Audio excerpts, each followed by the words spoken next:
Is it real, son? Is it really real, son? Let me know it's real, son. If it's really real. John Gennaro, count me in! 1, 2, 1, 2, 3.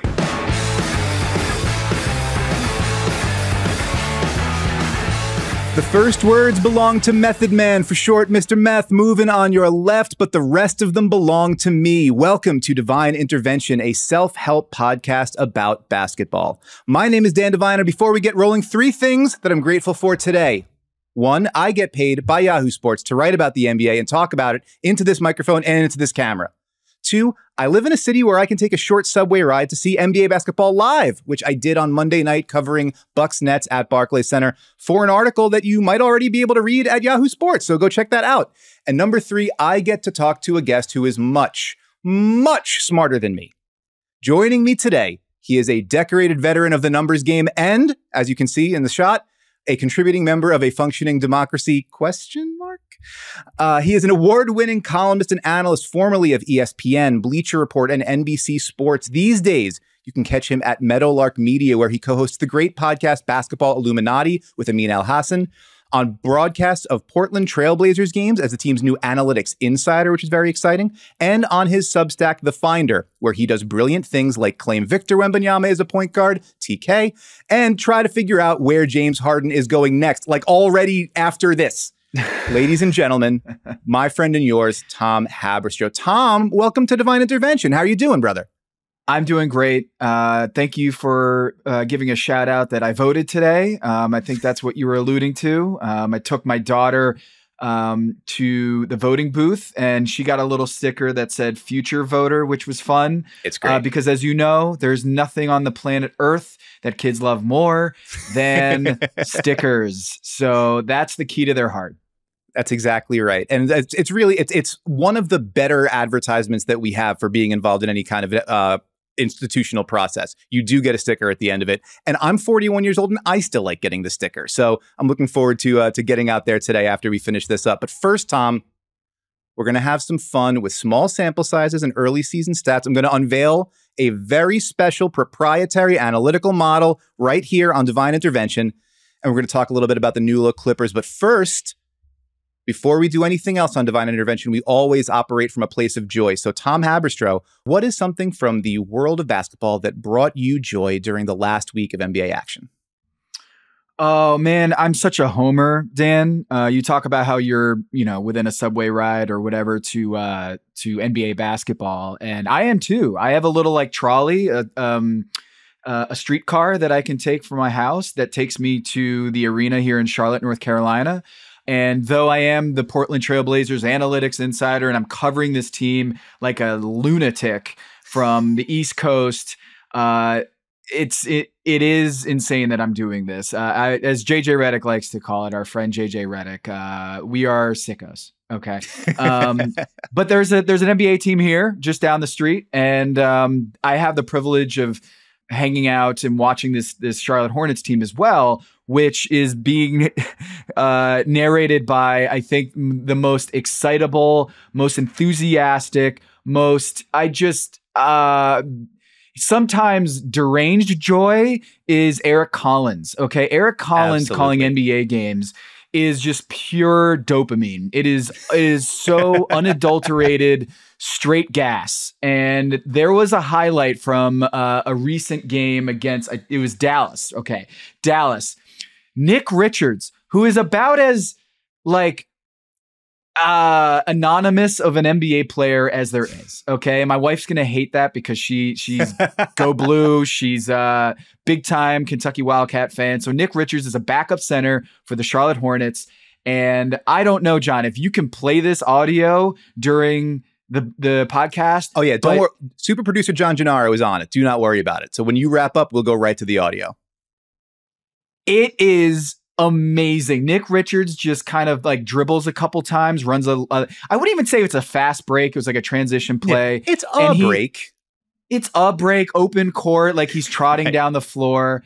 And so he's 7 feet tall and he kind of lays it in like a backwards right-handed layup on the left side. And Eric Collins goes bananas. Flat jumper missed by Kyrie Irving. Hornets have the basketball. Nick Richards running the break. Oh, and Nick Richards, I love it. Oh my goodness. Glorious for Nick Richards. You would have thought this was like the NBA Finals, right, and he it's just a game won seven, Game right. 7. I also love that it just, as a very direct statement, I love it. Like, I have to let you know as loud as possible what I'm feeling right now, and I love it. Yes. And you know what, Dan? I think we as an NBA media, I talked about this with Big Waz yesterday at Count the Digs. It was like, man, we're so good at complaining and being skeptics and cynics about the NBA game. And it's just, there's so much room for just being excited about the game and being excited about basketball. So much of NBA content is about draft picks and, the trade exceptions, the two-way contract, what that means, and Exhibit 10s. And we get caught down in the minutia. And sometimes it's just so great, Dan, to be excited about basketball. And Eric Collins brings it on a nightly basis about a team that has not won a lot of games the last few years.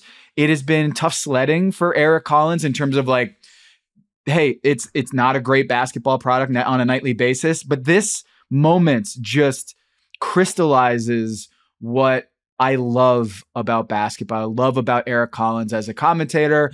And I do think that we need more of this, is more homerism, more, I think as journalists, we want to be objective, but sometimes you need this. And as someone who is doing broadcasts for the Blazers, and Kevin Calabro is, in my book, one of the greatest of all time. Absolutely. All time, like on the Mount Rushmore of play-by-play guys. And it's great. It's great to hear people just so excited and have a great time while doing their job. 1,000%. It is one of the fundamental underpinnings of this show that, like, while it is important to look at things in a holistic perspective and to consider the numbers and to consider the context, also we are here, like, all of this is putting a ball into a basket. Like, all of it is about fun. And if we can't, like, all of us started doing this because something about it lit us up at some point. And if you can't, relocate that and sort of seize it, that is to your detriment. So absolutely. I love that this is what you brought. I love why you brought it. I'm also interested in why you brought it, because I think that I don't know that people would necessarily see that dovetailing with your new responsibilities with the Trailblazers, because I think when people think about analytics, or they think about somebody being like focused on the numbers, they might not necessarily see that as part and parcel of joy. But I don't think that you see it that way. I think that you see it as something that helps elevate your appreciation of the game. Well, I think that's one of the reasons why I have this job, is because I think there's only 1 out of 30 teams who have an analytics insider on their TV broadcast. Okay, so this is not a common thing. And it is scary. Analytics is scary. It's math. Like, people feel like a lot of times the word analytics is very stigmatized. It's very loaded. And oftentimes it's just information, right? It's just, I counted the number of times that Shaedon Sharpe passed the ball to DeAndre Ayton. That's analytics now. It's like, like the people, I think, have a misinterpretation of what analytics is. And yes, there's a lot of math involved sometimes, but so much of the advanced stats, Dan, as you know, isn't really all that advanced. I remember in 2010 or 2010 for the Heat Index, when it was like me, Brian Windhurst, Kevin Arnovitz, and Michael Wallace covering the Miami Heat and LeBron. And Mark Stein and Brian Windhurst just being like, hey, can you explain points per possession for me? Like, why should we use offensive rating, or why should we use offensive efficiency? Right. And back then, like 10 years ago, the national reporters, it didn't take long for them to be like, oh yeah, that makes total sense to have just controlling for pace, so that like the team that just plays helter-skelter basketball that has 150 possessions, we should grade them on the same scale as someone that slows it down, Larry Brown style, Nate McMillan style, 80 possessions a game. Like, one's a really good offense and one could be a really bad offense, and we just wouldn't know by basic raw totals. So it, long-winded way to say that so much of what analytics is about is scary and mathy and unapproachable, like the idea of it, but I want to make it approachable. I want people to have fun and learning like, oh, the Jamal Murray, Nikola Jokic two-man game is the most efficient play in basketball. And here's why. And that might be math-based, is like, here's the points per possession. But really what we want to do is have this analytical finding make you just have so much fun watching a bunch of film of beautiful basketball. And maybe before analytics, you wouldn't have known that, or you wouldn't have been sitting there watching 90 minutes of just magic on a basketball floor.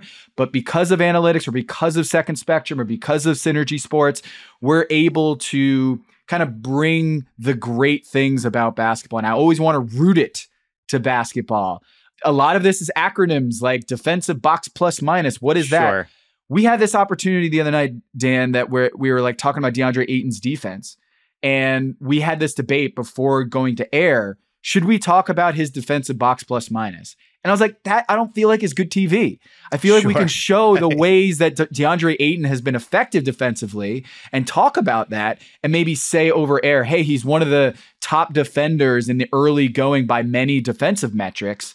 But I do think getting bogged down in the acronyms and the math of analytics scares a lot of the audience away. And I've always believed that. And I want to just kind of not dumb it down, but make it friendly. I want to make analytics friendly and just not something that I think a lot of basketball, quote unquote, purists are intimidated by.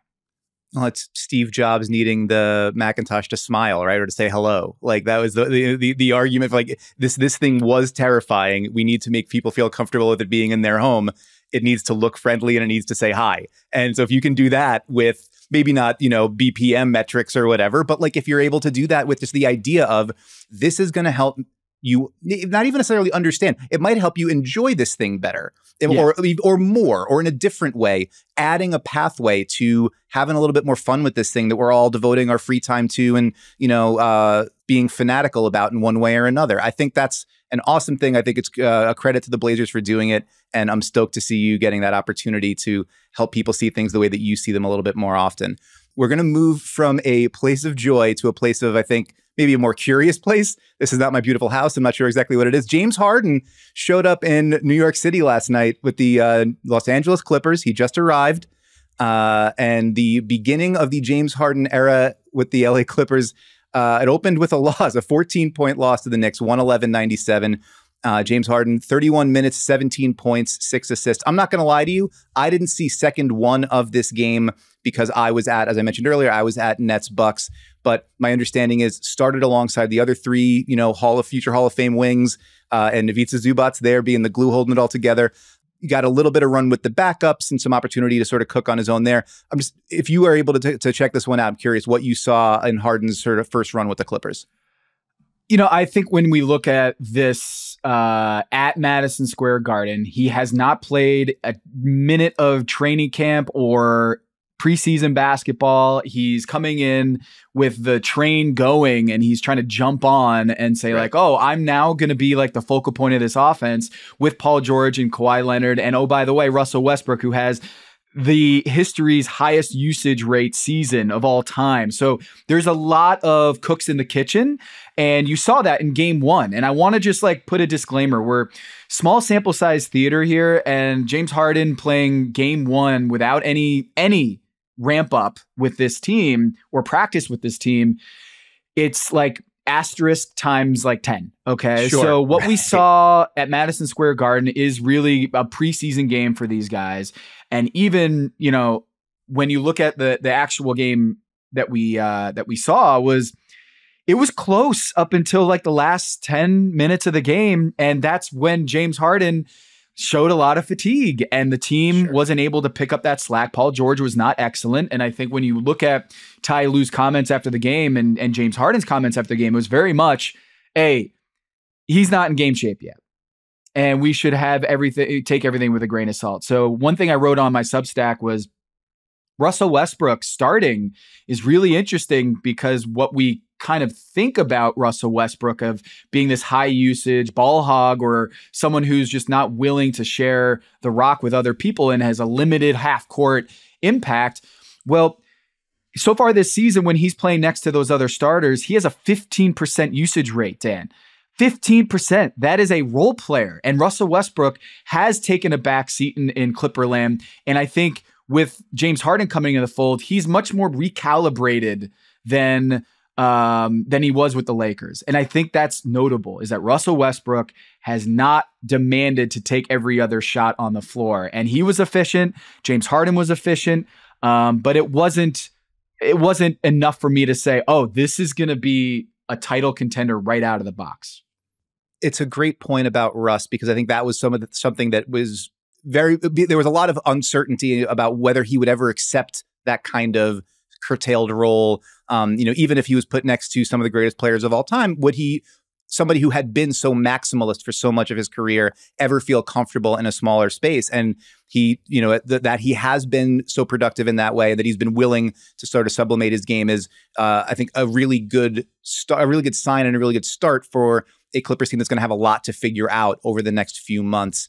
And I think they're going to, go ahead, Dan, like we're talking about this Clippers experiment as if it's going to continue going forward. But like, as I look at this, and as I've written, James Harden has been miserable at just about every stop of the way the last 4 years. And he's made 4 trade demands, or been traded 4 times, or 3 times, where in 2021, 2022, 2023, he's made trade demands every step of the way. So I want to believe that we'll still be talking about Kawhi Leonard, Paul George, Russell Westbrook, and James Harden as an entity for the Clippers. But it's only a matter of time before he just gets bent out of shape about something, which is why I wrote that piece, making my call that he will eventually make another trade demand, because what is it? The scorpion and the frog. That's just who he is. That's just who he is. And we'll see if this works going forward. But so far the returns are okay. The interesting thing to me also is just in the short term, because I think it's very reasonable to look at it and say in the longer term, things end badly, otherwise they don't end. And that's usually where we go with James Harden. But the reason that you can start all 4 of those guys together right now is that Terrence Mann is out injured. And Tyronn Lue at the start of the season was very clear, like, that's my starting 4. I'm going to, they love him, clearly valued him very highly in all the trade negotiations, did not want to let him go. I'm wondering, when he's able to go and come back, how do you see that rotation sort of shaking out? Do you see him reasserting himself in that lineup, or do you think that he maybe comes back off the bench like he had been doing prior to Lue elevating him? I think Russell Westbrook is probably better suited to be the second unit anchor than, say, Terrence Mann. And I think Terrence Mann should be starting eventually. I just don't think it's necessarily a situation like the Lakers, where it's like we can put all of the starting lineup dysfunction on Westbrook. Right. But I do think that is probably the optimal starting lineup, is that Terrence Mann can be just this super hyper do-it-all role player, and kind of give some relief to Paul George and Kawhi Leonard, because they need to help James Harden close games. So defensively, I think it makes a lot more sense. And so Russell Westbrook and Norm Powell anchoring that second unit, which is now going to have Mason Plumlee out, it looks like, after being carted off the floor, which is a big deal. Man, then I think about Bones Highland's also there. So it's right. This is not going to be an easy chess game for Ty Lue, but he's one of the best at managing these egos, and he's going to certainly earn his contract here over the next 6 months or so, trying to manage all these egos that he has to stroke. Yeah, last thought on it for me is just that it reminds me that the choice to start with the 4 superstars in the lineup reminds me a little bit of Steve Kerr saying, well, we have 6 starters. Chris Paul is not going to begin his time with us coming off the bench. We have 6 starters. And then you'll see maybe there's some attrition or some injuries that solve that problem in the short term for you no matter what. And B, you give everybody a chance. We'll start like this. Rather than insulting anybody or putting anybody's nose out of joint right away, let's give it a try, see how it looks. And then maybe everybody comes to the realization at around the same time, like, the best thing for us is going to be to stagger the lineups this way. And then, Chris Paul winds up being gangbusters off the second unit for the Warriors, and the Warriors sort of fall into place. Maybe something similar winds up happening for the Clippers once they get their full complement of bodies back. We'll move from the Clippers to the main thrust of today. We were talking about small sample sizes, and you said, when you're engaging in small sample size theater, you don't want to put too much stock in any one thing. Yes. I respect that, Tom. But I'm here to firmly disagree in this particular context. When you've created an instrument as finely calibrated as the one that I'm bringing to you today, it's ironclad. There's no turning back from it. There's no way around it. Okay. You are a Wake Forest Demon Deacon. Am I correct? That's right. That's right. Class of 08. Shouts to the Deeks. Yes. One of your favorite players of all time is Muggsy Bogues, correct? That is, I think, an understatement. I think he might be number one. Yeah. Well, Ish Smith, also a Deke, is up there. Muggsy, Ish, it's tough. But yeah, I'll put the 1A and 1B. Next time I'll have to make a different acronym. But today we're going to go with, as we evaluate some early season storylines and trends. Okay. We're going to use a specific instrument that I've adapted here for Devine Intervention to measure the utility of game gatherings when the season is young. That's MUGGSY. We're going to grade early season storylines. Wait. On the Muggsy system. Well, you can't just keep moving after that. What is it? So what is it? We are measuring the utility of game gatherings when the season is young. MUGGSY. Ladies and gentlemen, we're bringing the MUGGSY scale to Devine Intervention. Tom Haberstroh, you're going to help me go through things on a scale of 1 to 5 Muggsies today. How do you feel about that? Okay, so 1 to 5 Muggsies, 5 being I'm super confident that this is going to continue, and then one is this is going to have no importance on the season. Throw it out. 1, no significance in the grand scheme of things. 5, it's so significant that it's basically that picture of Muggsy Bogues with Manute Bol, the most significant thing that could ever exist. Yes. Okay. All right. I love this. This is I've never been more excited on a podcast in my life than Devine Intervention right now. So let's do this. All right. So we're going to start with not in your backyard there, but in your adopted home 3,000 miles away through fiber optic cable. You have been, as you're contributing to the Portland Trail Blazers broadcasts. And one thing that stood out to me as I started digging through the stats, because you got to do your research when Tom Haberstroh comes on your show. Before this season, only 5 players had averaged 20 points per game on a true shooting percentage of .575 or better by age 20. Shaquille O'Neal, Kevin Durant, Anthony Davis, Luka Doncic, Zion Williamson. There's 2 guys doing it this year. One is a very tall Frenchman that you might be familiar with, and the other is Shaedon Sharpe of the Portland Trail Blazers, who is already cresting 20 points per game on above average true shooting. On a scale of 1 to 5 Muggsies, Shaedon Sharpe's already one of the best 22 and under players in this league. 22 and under. So I'll go with a 4 Muggsies. 4 Muggsies here with Shaedon Sharpe, and here's why.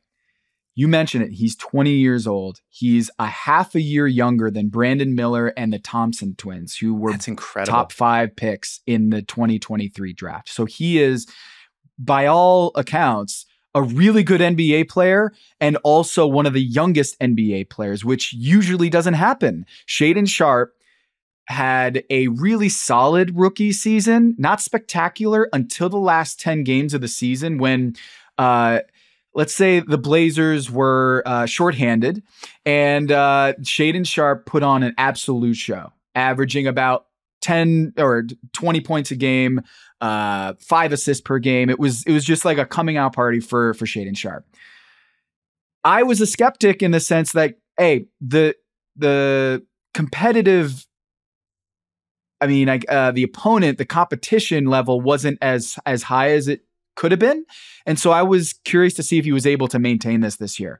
And oh my goodness, Dan, he has been sensational in ways that I think we need to talk about outside of the scoring column, because as you were saying that stat, I looked up that stat this morning. I was looking at Shaedon Sharpe's age and his ability to score 20 points a game at this age. And you brought up the true shooting percentage. I think I had it here that there was only 17 players that had averaged this amount at this age. And then I did the whole the whole caveat of like, what about if we look at true shooting percentage? Yeah. And I got it down. It's just amazing, Dan, that we both did the same exact thing. And I was just like, wait, but that only speaks to a little bit of what has been so awesome about Shaedon Sharpe this year. His 3-point block to save the game the other night on Luke Kennard was one of the best defensive highlights we will see all season long. It was Zion at Duke-esque. It was Victor Wembanyama-esque. And this dude is a shooting guard. And he's making this shot block at a critical moment. And yes, part of the reason why he needed to close out that far is because he lost Luke Kennard on that play. Right. But it shows the growth, Dan, because last year, I don't know if Shaedon Sharpe makes that play or makes the recognition like, oh, I got to go chase him down. He might have just said, yep, blew it. This year, he is making that play and executing in a way that I know the Portland coaches are ecstatic about. Now, it's not just about the block shots because he has a whole bunch of them this year. His block rate's up 30%, his assist rate's up 40%, and his free throw attempt rate has doubled over last year. And it's one thing I noticed at Summer League was he was much better at drawing contact. And I had it in my notes. It's like, okay, can this translate to next season? And so even though the scoring average jumps out 20 points a game, which is double any Blazer at this age in franchise history. The highest was Bassie Telfair, 9.5 points, I think it was, as a 20-year-old. So this, even though we're talking about, there's a lot of 20-year-olds who've never done this before, like even in franchise history, he's doubling the best that was previous to this season. So I think the age, the productivity in the scoring column, but also just everything else, he's a lot more polished. And I think Chauncey Billups did something the other night that I was like, yo, this is quite a statement from the coach. He compared Shaedon Sharpe to Devin Booker and said, I want him to be more like Devin Booker. I think he can have a Devin Booker career. And he was essentially saying Devin Booker had some tough years starting out where he didn't have the best complementary pieces, but he was really developing as a scorer, and he wanted Shaedon Sharpe to do that too. And man, he's showing himself. And there's, any number of questions about how this all pans out when you get, Scoot Henderson has been missing time, Anthony Simon's been out, but all you can do is when you are afforded an opportunity, take advantage of it as much as humanly possible. And for Shaedon Sharpe to extend that this early, I think if you're a franchise looking for building blocks, you're looking for cornerstones and looking for signs of growth that you can believe in moving forward, seeing this kind of start from Shaedon Sharpe has to be incredibly encouraging. Yeah. Perhaps less encouraging, we'll shift over to a team that you just saw. You mentioned the big block at the end of the game there. The Memphis Grizzlies just had a couple of outings with those Portland Trail Blazers, and you got a good look at them. Lost once and nearly did it again on Sunday. Game they were trailing by 12 with just over 8 minutes to go before ripping off a hellacious potential season-saving 26-2 run to close it out and get their first win. Despite getting off the schneid, though, owning the NBA's worst record and a bottom 5 net rating. Scale of 1 to 5 Muggsies, the Grizzlies are the worst team in the NBA. I'm going to go with one Muggsy. Now, why is that? Okay, so let's start off with one of my favorite metrics is adjusted net ratings. So this is from dunksandthrees.com, Taylor Snar's website, which you should subscribe if you haven't already. What it does is it takes your offensive rating, which is points per 100 possessions, your defensive rating, points allowed per 100 possessions, and then it adjusts for your strength of schedule. So if you've got a really tough strength of schedule, offensively, if you've been playing some really tough defenses, it'll adjust and say, hey, you get a little extra credit there. You've had a really tough schedule there. We're going to give you a couple points there based on your opponents. And then conversely, if your defense has been playing really good offenses, it will make the adjustment the other way too. And if you look at the Memphis Grizzlies adjusted net rating in the early season, so it's adjusting for your schedule, the Memphis Grizzlies are checking in at 15th in the NBA. Straight in the middle of the league. Middle of the pack. They had almost like the Jekyll and Hyde of the back-to-back with the Blazers, where like in the first game, they had a commanding lead, 10-point lead with 3 minutes left, and then the Blazers ran the table and won the game in overtime. The flip side happened the other night where the Blazers had a nice little lead, and then the Grizzlies just ran away with it. Desmond Bane is so good, man. It's so weird to see a guy who's just like a total meathead out there, Dan. Like, he looks like a strong safety. He's like, or maybe even like a defensive end. He's like an absolute, he looks like Aaron Donald out there. Like, he doesn't have a neck, and he's just, it feels like he shouldn't be able to shoot a basketball.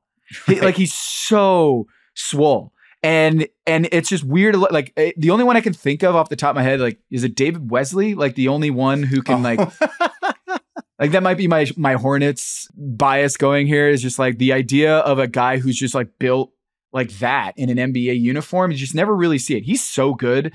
Jaren Jackson Jr. is not a 5, and it's so amazing to see Bismack Biyombo starting for an NBA team. And it's like Memphis Grizzlies. He played 0.2 seconds in game 1 of that set, and then he was starting the next night because Xavier Tillman was it was a late scratch. So they are missing bodies. Luke Kennard was in a shooting slump.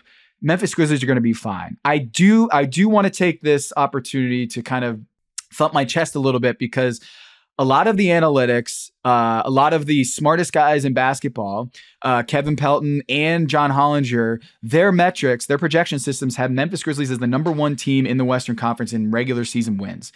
Both projections had the Memphis Grizzlies number 1. And I, at the Finder, I do this like Tom's title tiers, which is me just basically saying, oh, they're tier 1 title contender, tier 2, tier 3. I actually did not think the Memphis Grizzlies were a title contender, period. And here's why. The Ja Morant stuff is just really icky. It's like, I haven't heard good things about that situation. I also think that Steven Adams' injury, he was like their identity as a just gonna crush the offensive boards and get these second chance opportunities and anchor the defensive side of the thing so that Jaren Jackson can float and block shots and all those things. They just don't have a lot of depth right now, and they're battling injuries. And I don't love the fact they didn't really make much additions this offseason. So I was selling a lot of my Memphis Grizzlies stock this offseason. But I got to say, worst team in basketball, that's going too far. I'm going to go with a 1 on the MUGGSY scale. Oh, that's good. So we've started out not all the way over on both ends of the spectrum, but a pretty wide berth in our first 2. Let's see where we fall on our third. It will go to from the team that you've been covering pretty closely to one that I covered last night. I was at Barclays Center, as I mentioned earlier, for Bucks versus Nets, and this is not your father's Milwaukee Bucks. I guess if your father is Mike Budenholzer. Here are the Bucks' finishes in defensive efficiency since 2018, according to Cleaning the Glass. 2nd, 1st, 10th, 14th in a season that Brook Lopez only played 13 games with a back injury, and 4th. Right now, season 1 under Adrian Griffin, 27th. Yikes. On a scale of 1 to 5 Muggsies, the Bucks are bad at defense now. Wow. I'm going to go with 3. 3. Right in the middle. I'm right in the middle on this one. I'm not willing to go one way or the other.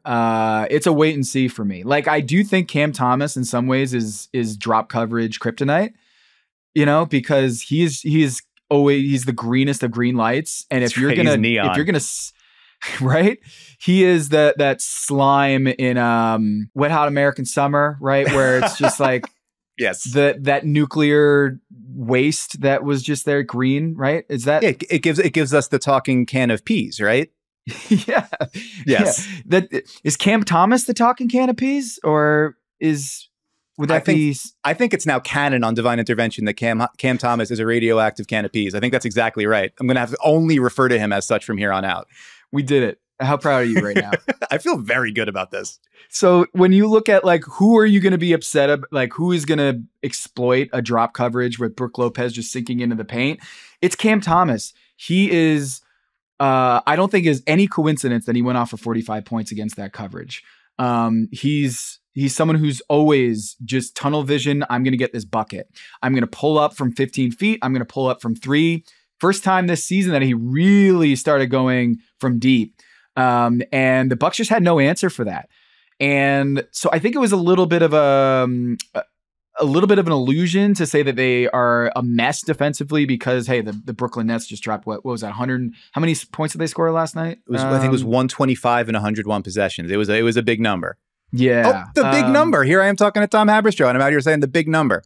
God, you are just talking me up. Thank you so much, Dan. That's another drop. So I think I'm going with 3 because I think it's going to take some time with Damian Lillard getting acclimated. It is a big red flag to me that Terry Stotts resigned in the preseason from the assistant coaching ranks. Like, Dan, that must have like hit you a certain way, right? Like, wait a minute. Yeah. Damian Lillard's guy is just going to walk away from a championship contending team. Like this doesn't smell right over here. And so some of this is, I wrote about this overnight into the morning, which is why I look so beautiful and haggard right now at Yahoo Sports. But Damian Lillard, lowest usage rate since 2015, fewest shot attempts of his career right now. And some of that, Adrian Griffin was talking about it, maybe because he's trying to be too much of the point guard, maybe trying to be a little bit, too magnanimous to his teammates, a little bit too unselfish. Dame saying he's sort of trying to figure out where he fits in. You know who might have maybe been able to help Damian Lillard figure out where he fits into the context of a half-court offense? Might have been Terry Stotts, the guy who built, consistent elite ones around him for nearly a decade. To the defensive point, I mean, the offense bleeds into the defense a little bit because when they've been stagnant or when they've taken bad shots or had bad turnovers, it kickstarts their other teams out in transition, and the Bucks have been awful in transition defense, not getting back. Some of it is off of live ball turnovers. Some of it's just like you miss a shot, you're not busting it back, and other teams are running it down their throats. The Nets were looking to push off of everything last night. So that is something that Adrian Griffin, a longtime defensive assistant, is going to have to tighten up. Some of it, though, and I think this is what's going to bear watching for me. I think you're right. I think to look at it and say that they have just, they've lost whatever made them special on it. It's not so much that they've lost it, it's that they're trying to find other things. Yeah. And so they know how good they are in drop coverage. They know how good they can be when they go smaller with Giannis and Bobby Portis up front and they switch everything. They hardly ever played zone. They're playing a ton of it early in the season. They went with the 2-3 a ton last night. Part of the reason why is because they're trying to stop dribble penetration, and they're having no luck doing it because, as it turns out, when you swap Drew Holiday and Javon Carter and Wesley Matthews for, Dame Lillard and Campaign and Malik Beasley, your point of attack defense takes a little bit of a hit. So all of these things are interconnected, and they're sort of trying stuff out. Giannis, I was able to talk to him briefly last night, and one thing he said to me was, I don't think we're trying to find an identity. I think we know our identity. I think we're trying to find what works, and we've got to be good at everything. So they're playing a long game. Like, we've got to try all this stuff now to get our reps in, because what was the knock on those Coach Bud teams? They knew exactly how to win regular season games, but then when it was time to play left-handed in the postseason, they didn't have the other pitches in their arsenal. And this is, I think that's the goal right now, but it can lead to things looking a little bit clunky in the process and sometimes giving up 45 points to Cam Thomas, Tom, who, thank you so much for setting me up in this beautiful segue. He is the subject of our next MUGGSY. I've not gotten to update the numbers just yet, but at the start of this week, there were 9 players in the NBA who are in the top 15 in both points per game and usage rate.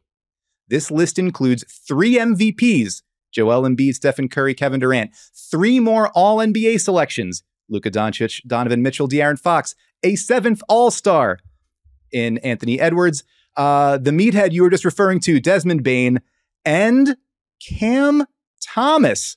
And this is before he goes out and drops 45 on the Bucks' head like a building. On a scale of 1 to 5 MUGGSYs, Cam Thomas, legit number 1 option on good offense. Oh, wow. Legit number 1 option on a good offense. Cam Thomas. I'll go with a 4 here because I'm seeing a lot of Isaiah Thomas vibes from Cam Thomas as he's not small. He's more like 6'4" and, Isaiah Thomas, but like a lead guard who just gets buckets creatively. He's such a great finisher. He's a great in the midi range. He's got so many tools in his toolkit. There was a shot the other night, Dan, I don't know if you saw it, where his feet were backwards. Like his feet were turned to the sideline and like away from the hoop. And he just turned and hit like this fadeaway Like what? Like who tries that in an NBA game? Like that's a horse shot. He's like the pure hooper prince that was promised. He is like the ball don't stop legend of this current NBA season. Here's what I will to back that up. 28.7 points per game. Okay. He's averaging 2.4 assists. In a heliocentric era, Dan, this is like heresy. This is just like the idea that you could average 28 points per game and not average 10 assists a game too. Like Luka, we're in the age of Luka, Giannis, Trae Young, Jokic, who else? Just like Russell Westbrook. If you're going to average 25 points a game, you have to average 10 assists a game. Like even Embiid this year, he's averaging 6-7 assists a game. Mm-hmm. It's just, that is the way the NBA is going, is guys are getting thrown the ball to not only score 30 a game, but you have to create for others. Cam Thomas is like, nah, not me. Here's a list of guards in NBA history who have averaged 28 points per game and less than 3 assists per game. Guards, okay? I'm not talking bigs where you get a lot of just, big dudes who just catch and dunk. 28 points per game, less than 3 assists. Among guards, no one since George Gervin in 1982. Wow. And if you want to even count him as a guard, like he's a wing, it's not like a lead guard like Cam Thomas. We've never seen this. We've never seen this. Dan, someone who is just pure bucket getter, Cam Thomas is one of one. And I love it. I'm here for it because so much of basketball and analyzing basketball, Dan, is okay, yeah, but do it in the Stugotz way. Do it in the playoffs. Do it in when you're a lead guy. Cam Thomas was scoring 30 points off the bench, and people are like, yeah, but throw him against the starting unit, see if he can actually lead good offense. And the Brooklyn Nets are fine. They're good. They're solid. The irony is that, like, in the playoffs last year, they just needed a guy to penetrate and create his own shot. And the guy was sitting there the entire time. It is Cam Thomas, and I love it. I love what I'm seeing from him. There have been 36 occasions for a 6'5" or shorter, averaging 28 points per game. Allen Iverson, Steph Curry, Russ, Trae Young, Gilbert Arenas, Donovan Mitchell. And then there's Cam Thomas. And what I love about him, he's got no filter. He hit that logo Lillard shot while Lillard was guarding him. He pulled up from the logo and nailed it with Dame guarding him. It's just, it's beautiful. It is amazing basketball. I'm rooting for it. I'm not putting it as a 5 because Brooklyn Nets, we'll see if they can be a top 10 offense for the rest of the season, but I'm here for it. First off, this is incredible. This is that we've gotten both Cam Thomas as a radioactive can of peas and Cam Thomas as the modern day Iceman. It's just like the two. It's maybe on the, like, this is like its own 1 to 5 Muggsies. Like Cam Thomas is the we've never seen this before, and Victor Wembanyama is the we've never seen this before. Little to big. I like to having the bookends there. It's beautiful, beautiful stuff. I gotta see if I could find I'm trying to figure out a 5 here of my remaining Muggsies, my remaining questions for this Muggsy. I got one for you. I got one for you. Let's hear it. Are you buying Kelly Oubre? This was the next thing I was going to... Tom, we're sharing a brain today. No. I haven't voted, but I'm going to vote for you in my heart here. Here we go on the Kelly Oubre. It's another arcane stat. Again, this is as of yesterday morning. I have not updated yet since the Sixers blowout win last night. 6 players with a usage rate north of 20% and a true shooting of over 650. I think he might have dipped below that. Jokic, Steph, Paul George, Jason Tatum, Donovan Mitchell, Kelly Oubre Jr. My question on scale of 1 to 5 Muggsies was, Kelly Oubre on the Sixers is this year's Wiggins on the Warriors or AG on the Nuggets? A guy that had that like kind of incredible pedigree, meandered and didn't really figure out how to get in where he fits in, then finds himself in that lower usage role on the right kind of team, and all of a sudden it all clicks into place. I'm a 1. Oh, this is spoken like a man who watched a lot of Charlotte Hornets basketball. Oh my goodness. I am fading pop. I am, it's not wave poppy. It is fade poppy. I'm waving goodbye. on the Kelly Oubre experience as someone who was very big on like the Warriors a few years ago when they added Kelly Oubre and then watched them just completely turn like a shriveled up grape after like 2 days playing with Kelly Oubre. His on-off negative, he's been on-off court. So like there's a stat on Basketball Reference where you can look at his career numbers and see when he's on the floor, how many points do they outscore their opponent by.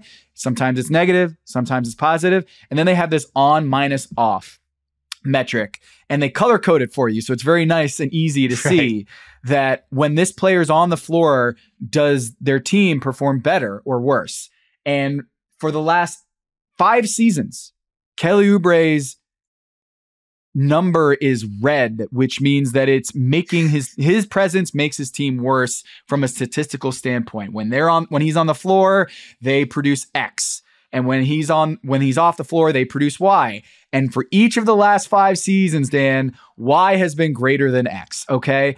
And Kelly Oubre for a good reason. Like Kelly Oubre is a black hole.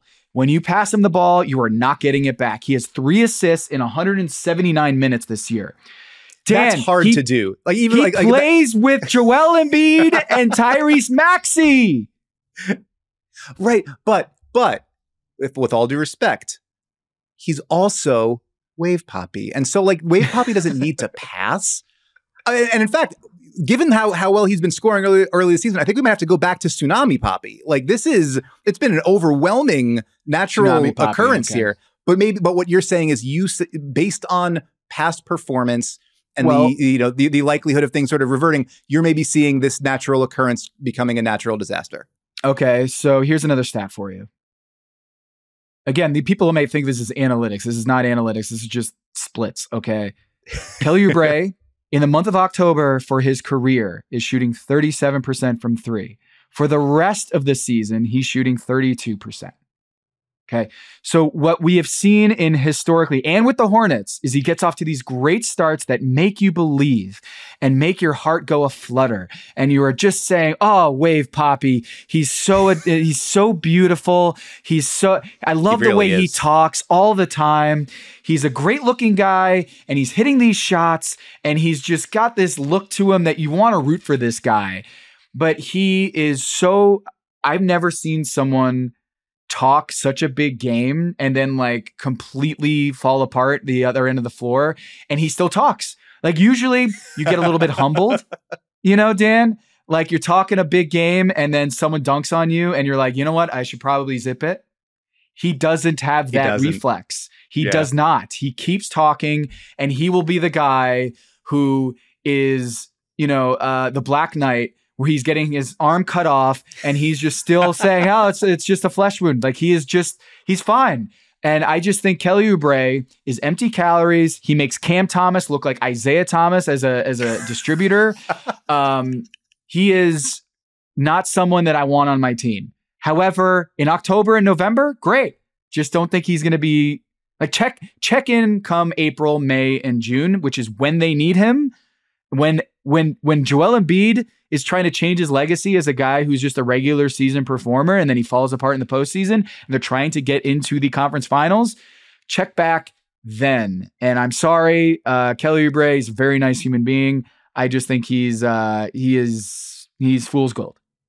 I'm sorry, the scale, I just calibrated it and it says 5. So I don't know what to tell you here, Tom, but 5 Muggsies on the Kelly Oubre. We're going to go only one more here. So I'm going to give you sort of dealer's choice. Do you want to do a Luka one, a Cat Gobert one, or a Trae Young one? Let's go Luka. Holly Luka. Let's do it. All right. Oh, shouts out to our friends Jason Gallagher and Isaac Lee, my former coworkers. The Mavericks, 6-1.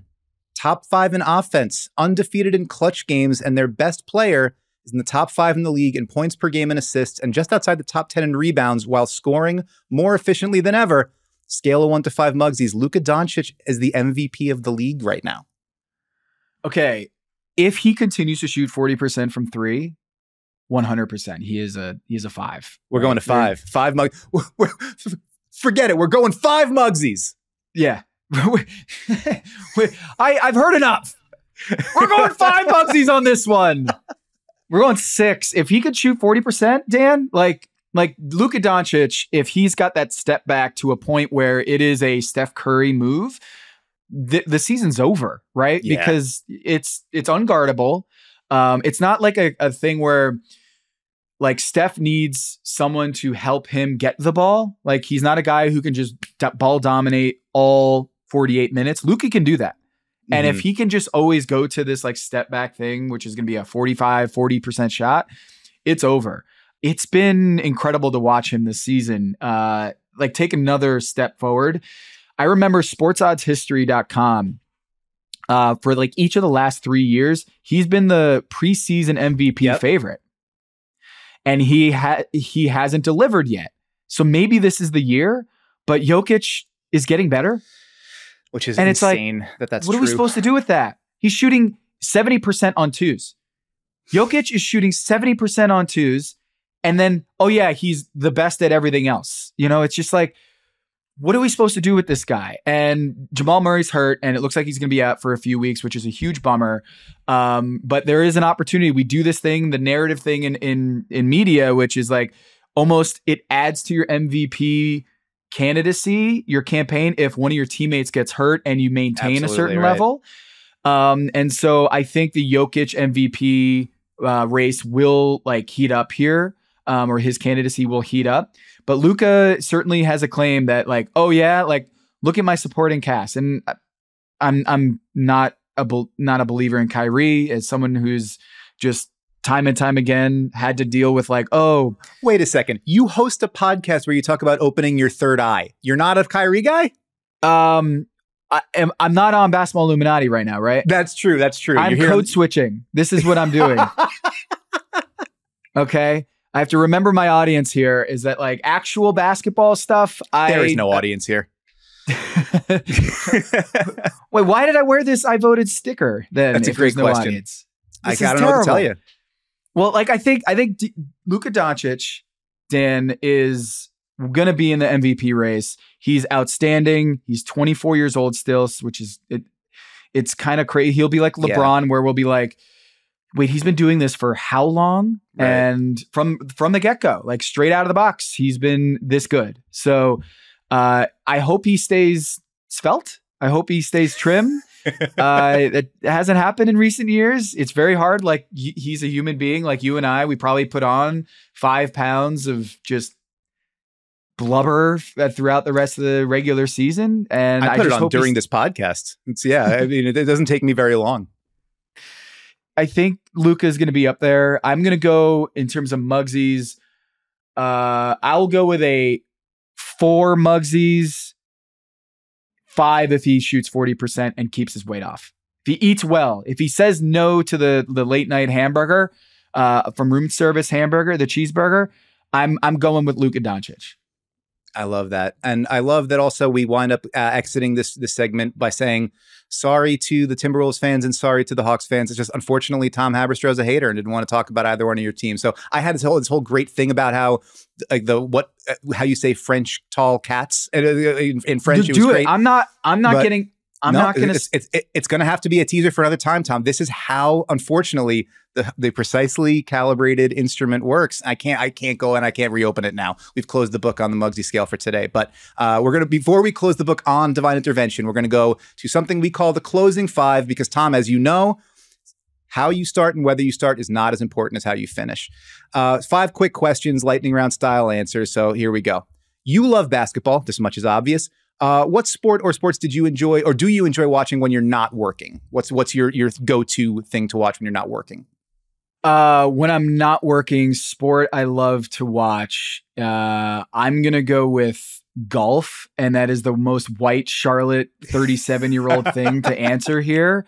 There's something just zen about having golf on the TV. Maybe it's the fake bird chirping, but I do think it plays to my like analytical brain is just how the percentage chance of going for the green and doing this cost benefit analysis, and the fact that it's not a team sport, I can turn off my like team sport brain a little bit, and I can just analyze the pure individual sport. And and then there's like slam ball. Okay, so there's that, which is just pure. I know people are saying like the NBA might be getting too rock and jock, and I think Ethan Strauss has been saying that like with the in-season tournament, like, oh, it's too rock and jock. Like come on, can we just get back to like pure basketball? I kind of liked rock and jock back in the day. It was fun, man. Like it was fun, and it's a great diversion. We don't need to like, I don't know, like every time down the floor. No, we might not want rock and jock, but like as a diversion, as a distraction, as like, this is my side hustle, I would love to watch some rock and jock. We need to bring that back. Like, who wouldn't want rock and jock? Celebrities playing basketball with 30-foot high hoops. My only fear is that I don't know who our current Bill Bellamy and Dan Cortez are, but if we can locate and identify the modern day Dan Cortez and Bill Bellamy, so we'll have to get the scientists on it. We'll have to work on maybe a new scale to calibrate for that. But I'm with you firmly on that. Question 2. You have, is it 2 small children or 1 small child? Two small children. What kids show or movie or whatever is most frequently on repeat in the Haberstroh household right now? It is Encanto.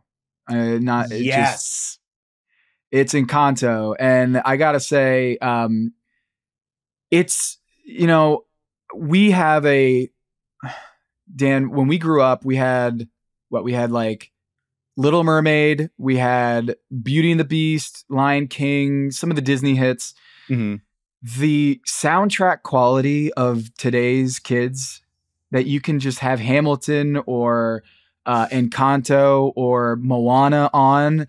Like, we have these Google speakers that just play Disney music all the time. And I don't hate it. Like, having Encanto on, the music, I'm a big fan of Pressure, and the songs are just, it's a great soundtrack, and I'm okay with it. That's phenomenal. Wonderful choice. One thing I would recommend, if you're ever in like, not a car chase situation, because I don't want you to be in any car chases, but if you're trying to get somewhere, really heightens it. If you play the score from The Incredibles, da, da, da, da, da, da, da, da, da. Like, my kids for some reason love the score for that, so we do that. And then of course, you wind up getting a speeding ticket, which is not so good. Question 3. You linked up with Meadowlark Media before the outside world really had much of a sense of what it was going to be. And you'd been at sort of big shops and big gigs, and then you sort of take this one. What was it like to take that kind of leap of faith on something that was, you're building the plane as you're flying it? Oh, yeah. It was a tough decision. I had a couple offers for like legacy outlets. And then I was like, you know what? I believe in Dan Le Batard so much that I want to just do whatever. Like, I think he is a great just writer. He's probably pound for pound the best writer in the business, which is so crazy to think, because he's a on-air pundit, but he's a brilliant person and a lovely person to be around, and just, he's a great guy. So I was like, you know what? I want to hitch my wagon to him. And then it was gutsy in the sense that it's a startup, right? It's a startup. Yeah. And I've been part of a startup before, and it crashed and burned. And it was a little bit tough as a family, like to have a family, 2 young kids, to make that leap.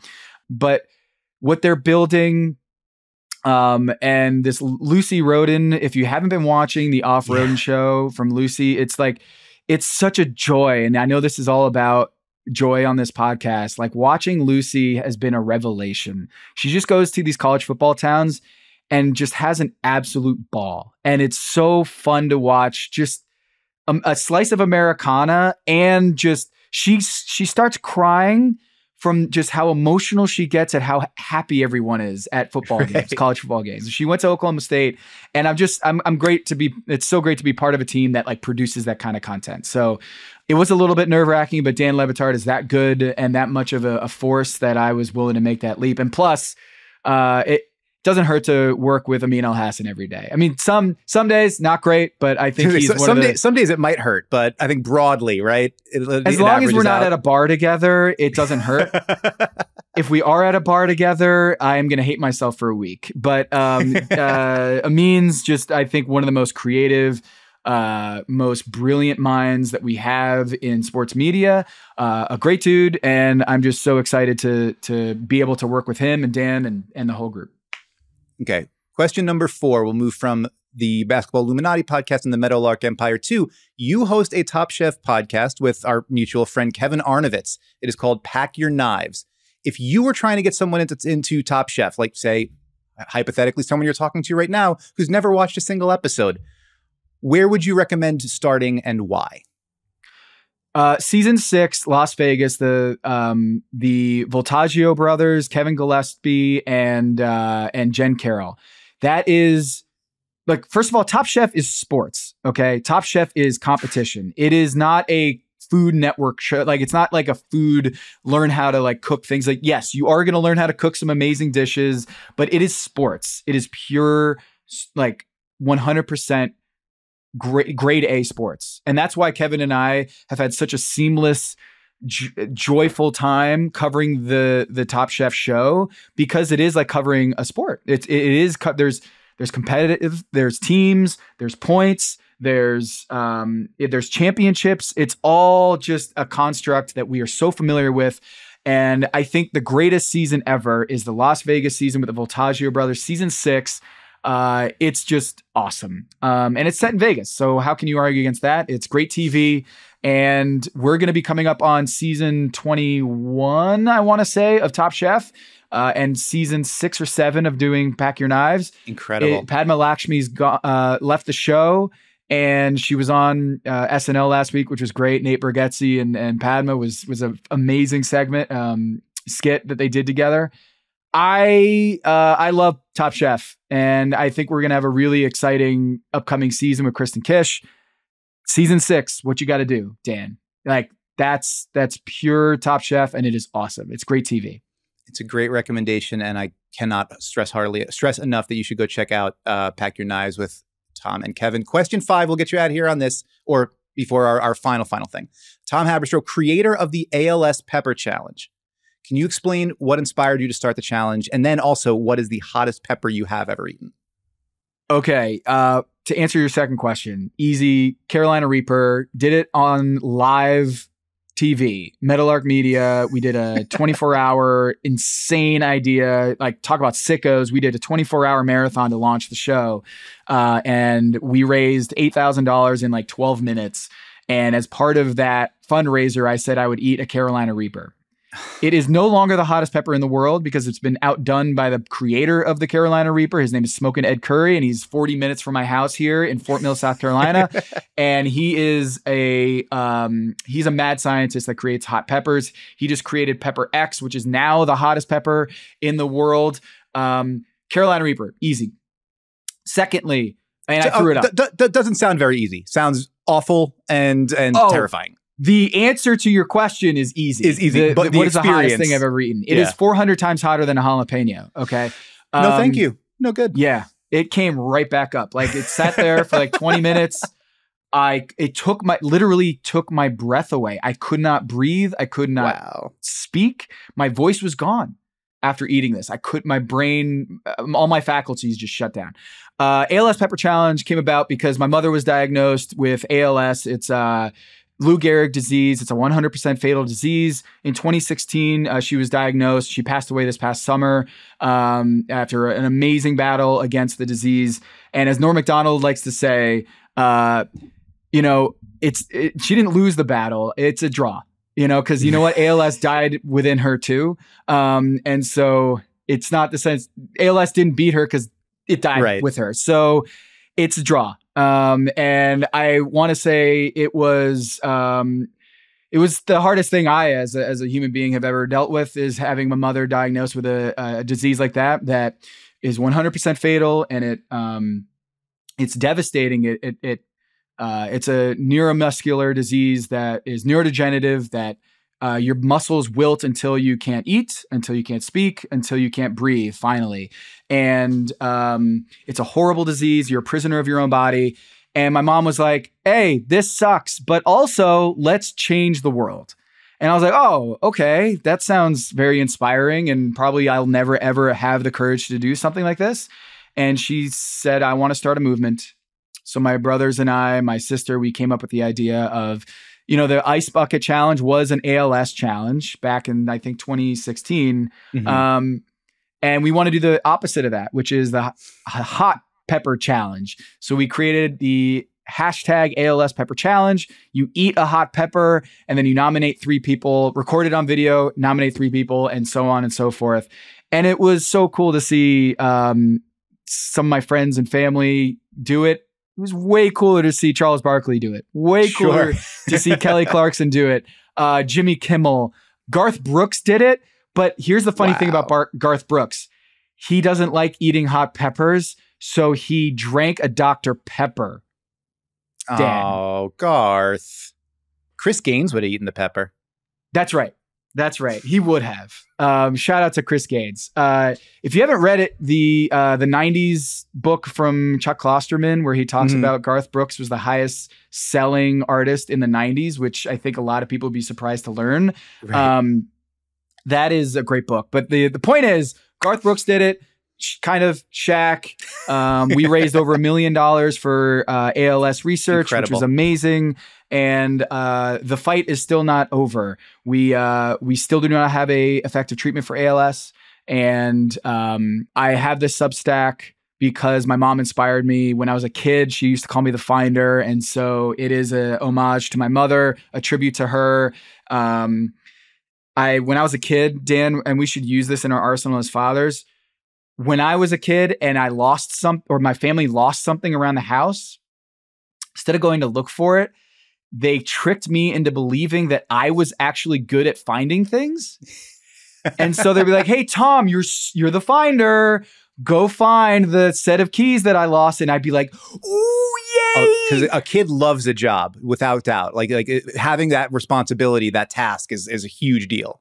Yeah. And like, oh, Matt, like I'll do it now. Like I'll be like, "Madeline, you're so good at cleaning up messes. I spilled my drink on the floor. Can you like clean it up and make it look as good and like new? You're so good at that. Yay! Where's the paper towels and the spray bottle?"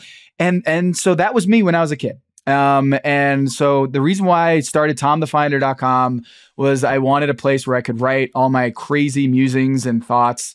And my mom inspired me to do that. And so ALS Pepper Challenge, habaneros, jalapenos, Fresno chilies, yes. Ghost peppers, yes.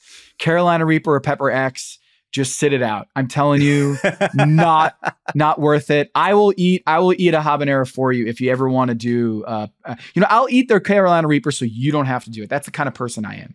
That's just the kind of person Tom Haberstroh is. Also, as a proud sponsor or proud subscriber to The Finder, I have to recommend subscribing to it, but also B, a wonderful piece Tom wrote back in September called "Celebrate the Wins" that was about the experience of losing his mother and reflecting on loss and what she had meant to him. I cannot recommend it enough.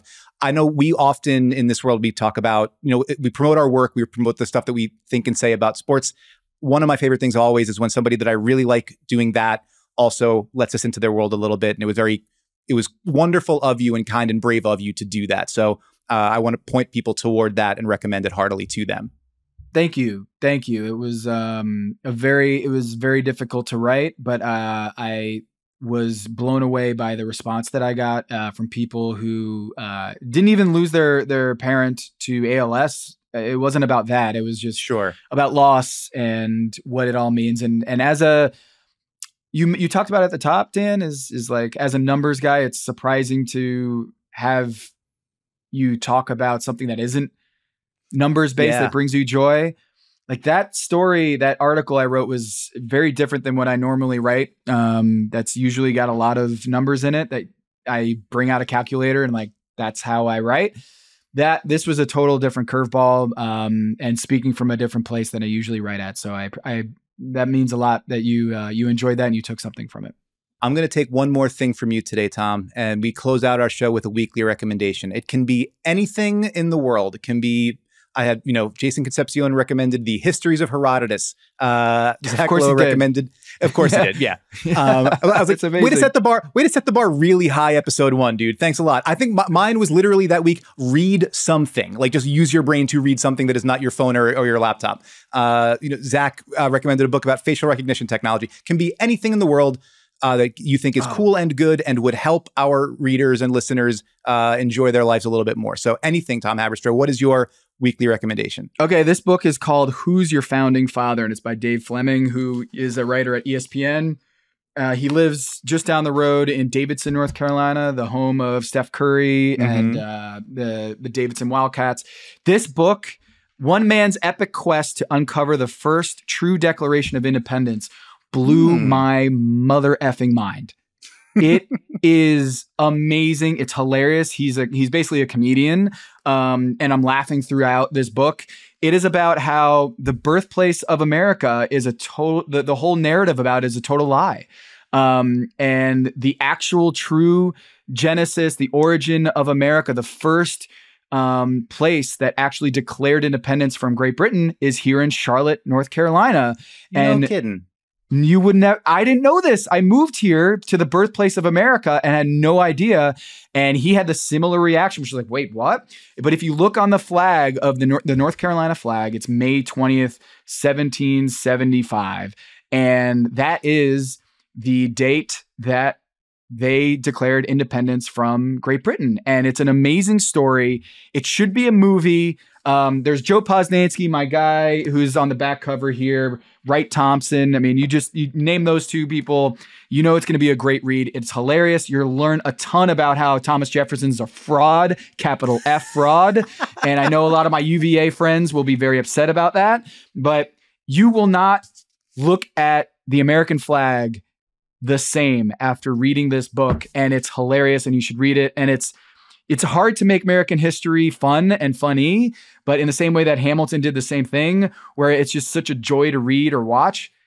Who's Your Founding Father? I love it. A wonderful recommendation. I'm going to go with a song this week. It is by a band called Warriors. It is called WTF is Sleep. It actually is spelled out WTF is Sleep, from their 2017 record, Survival Pop. It starts with the lyric, "You'll feel better if you leave the house." And it is very jangly, and it is dancey, and it is upbeat, stomping bass line, great guitar riffs. And it actually is about how you work through your anxiety, which is something that I often have a hard time doing. It's part of why I do the show and make the show about helping one another and trying to find joy in things in it. So WTF is Sleep by Warriors. Lauren Denizio is a wonderful musician, and I recommend people check that out. I also recommend that you check out The Finder on Substack, tomthefinder.com. I recommend that you check out the Basketball Illuminati podcast with Tom Haberstroh and Amin Al-Hassan. I recommend if you're watching League Pass, you're floating around, go check out the Trailblazers broadcast. You're going to see our guy Tom on there, making you smarter, helping you learn more about the game. And Tom, anything else that we can recommend for folks on the way out the door here? No, that's it. You've done an amazing job. And thank you for giving the shout out to ALS. That means a lot. And if you'd like to make a donation to the ALS Pepper Challenge, it is als.net/pepper, als.net/pepper. If you'd like to help that fight, we have so many great people in this world who are fighting ALS right now.